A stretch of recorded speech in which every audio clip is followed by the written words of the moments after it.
Da skal det handle om radikalisering og den kampen som foregår imot det rundt i Europa. Med oss har vi Ameer Ali. Du er styreleder i Madina Institute. Madina Institute er altså en frivillig og religiøs organisasjon med fokus på dialog og fredsarbeid.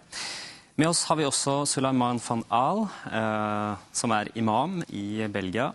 You're an imam in Belgium. You also converted to Islam some years ago. Exactly.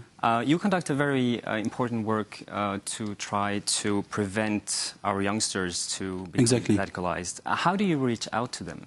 The way I reach out to them is by education, because I think that ignorance is at the source of everything that is going wrong. And when I say this, I mean within the Muslim community. We see that all these people that are committing violent acts in the name of Islam are doing this by hatred and ignorance.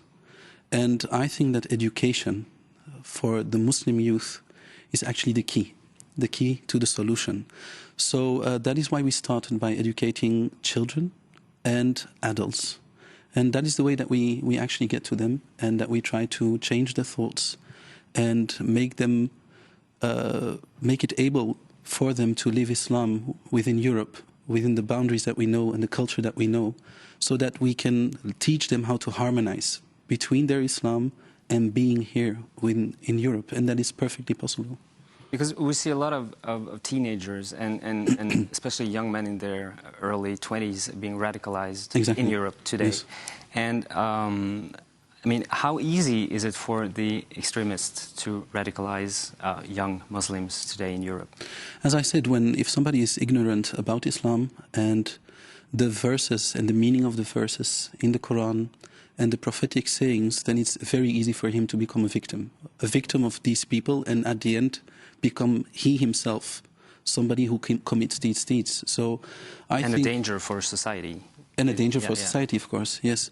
So I think that by spreading the right information, that we can counter that. And that is what's going on. A lot of Muslim scholars for the moment in Europe, like also Medina Institute in Norway, we are getting together to really spread that message and to fight this ideology that is actually victimizing the Muslims and the non-Muslims. And we refuse to be compared to these people, because we Muslims are not like that. So that is what we are trying to do, actually, and it's going all right. There's still a lot of work to do. But you have governmental support in Belgium? Yes, exactly. We work together with the government, we work together with the politicians, and we are all looking for solutions. And everybody is trying to get together, to work together, because we have the same goal, and that is live in peace. Yes. How big, on which scale are you actually working? How big is the organization? For the moment, we have about 350 children that we are giving a program of 9 years, that we teach them how to be a Muslim in Europe. Because I think that one of the problems that we have for the moment is that we keep on integrating imams out of Europe. Not that everybody who comes out of Europe shouldn't be coming, that's not what I'm trying to say, but we need imams that lived here, that know the law, that know the culture, the values of the place that they live in, so that they will not give verdicts that go against the way of living here. So I think it's very important. That is what we are trying to do, actually, to start from very young, so that at the end, alhamdulillah, like we say, thanks to God, that we have beautiful citizens that keep their identity. Yes. And now you're in Norway to talk about it, and that's when I turn to Ameer Ali. Vi fortsetter på norsk. Hvorfor var det viktig for dere i Medina Institute å få ham hit og snakke om dette? Det var ekstremt viktig å få en som Shaykh Sulayman van Al komme til Norge med sin erfaring og sin utdanning og sin historie som muslim. Han er jo velutdannet, har vært professor på Erasmus universitet. Samtidig så er han religiøst høyt utdannet og kjenner til det samfunnet han lever i. Så for oss var det ekstremt viktig å få en person som har den utdanningen og kunnskapen. Samtidig så har han jobbet med personer som har holdt på å bli ekstremister.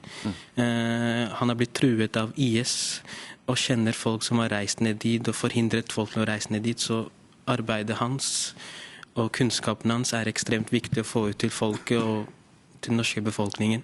Så det er det vi prøver å gjøre.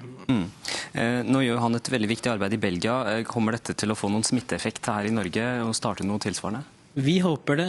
Vårt mål er jo det samme som han, å skape noe i Norge. Det er derfor vi ble etablert, å spre det riktige og gode budskapet, og etter hvert utdanne lærde fra Norge til våre norske medborgere som kjenner til samfunnet, som har en vitenskapelig utdanning og den religiøse utdanningen, blant annet herifra. Så derfor prøver vi å skape en liten bevegelse med akkurat det, om det må være norsk og muslim, at det er mulig. I have a question for you also, Sulayman, because you converted to Islam some years ago. And how is it today to have to, I mean, I guess a lot of people ask you today with the situation going on, why did you do that? Why do you respond to them? What I respond to them is that when you want to know what Islam is, then don't look at what Muslims do. Because Muslims don't always act like Islam wants them to act. So then I try to explain to them the beauty of Islam, the harmony of Islam, the patience that has been taught. And I see that people, when they give it a chance and they open their minds and they open their hearts, that they see that there is a reason why somebody would become a Muslim. But of course, if I would, me myself, look today at what a lot of Muslims are doing, then I might also find it like very difficult to believe or to understand why somebody would become a Muslim. So I try to show them the beauty of Islam, and that's one thing I would like to make clear, is that we should look for the points that connect us and that bind us, and not at the things that we differ in, and then we will see that we are very alike. Yes. Gentlemen, thanks for joining us this Friday afternoon. Thank you very much. Thank you. Thank you.